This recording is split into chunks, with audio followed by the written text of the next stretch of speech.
पूर्व उपराष्ट्रपति धनखड़ साहब की संपत्ति को लेकर चर्चाएं होनी शुरू हो गई है। संसद में एक तरफ हंगामा है, एक तरफ बवाल है, एक तरफ कोहराम है।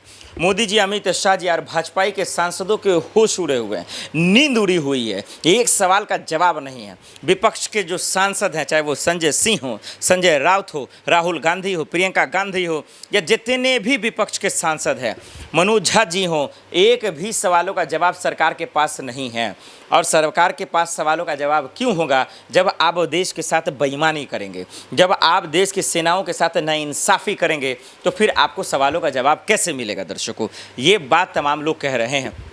हम आएंगे कि सदन के अंदर क्या हो रहा है, ऑपरेशन सिंदूर पे कैसी बहस हो रही है, सरकार के पास सवालों का जवाब क्यों नहीं है, हम वो तमाम चीज़ बताएंगे। लेकिन सबसे पहले पूर्व उपराष्ट्रपति धनखड़ साहब का जरा सा जिक्र कर ले रहे हैं। लोग इनकी संपत्ति को तलाश रहे हैं, गूगल कर लोग देखना चाह रहे हैं कि भाई कितना कमा लिया इन्होंने, कितना भलाई कर दिया देश के लिए, कितना इनको संपत्ति मिल गया। अरे भाई, जो नौकरी होगा उतना ही मिलेगा ना।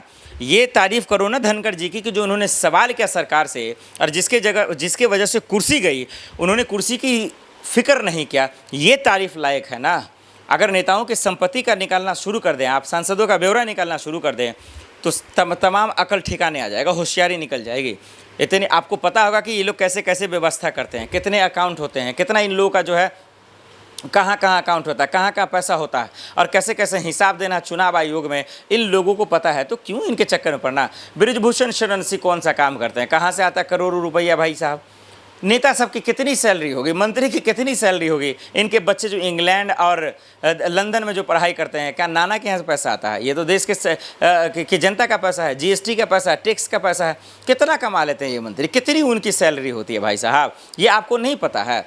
तो दरअसल आज जो बेईमानी देश के साथ कर रहे हैं ये लोग, ये देश की जनता के साथ जो धोखा कर रहे हैं, नाइंसाफ़ी कर रहे हैं, दरअसल इन सब के खिलाफ एक लड़ाई लड़नी पड़ेगी, समझना पड़ेगा।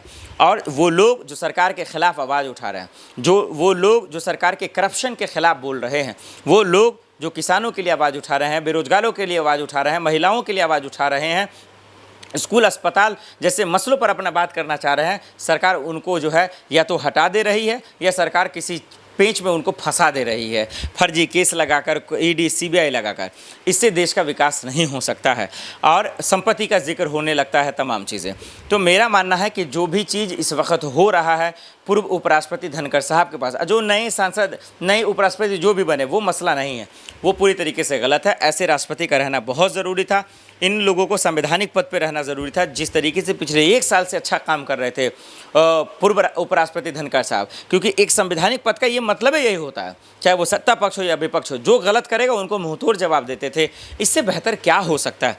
तो मेरा मानना ये है कि ऐसे उपराष्ट्रपति का रहना ज़रूरी है, उपराष्ट्रपति पद पर ऐसे लोगों का रहना ज़रूरी है।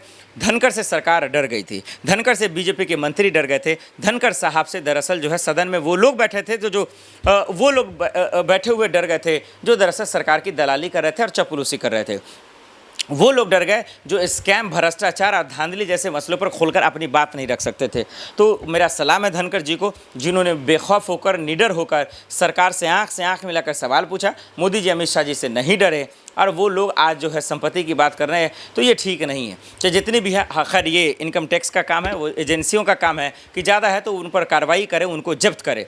लेकिन सवाल ये है कि क्या उनकी कुर्सी वापस होगी? सवाल ये है कि क्या फिर से उपराष्ट्रपति पद पर धनखड़ साहब बैठेंगे, जो कि नामुमकिन है। लेकिन बहुत सारे ऐसे लोग कह रहे हैं कि उनको बैठना चाहिए, इन लोगों का वापसी होना चाहिए, क्योंकि मोदी सरकार ने, हम और अब जानते हैं, अंसारी साहब के साथ और धनखड़ साहब के साथ बहुत गलत किया है। और सदन के अंदर क्या तमाशा मच रहा है इन दिनों।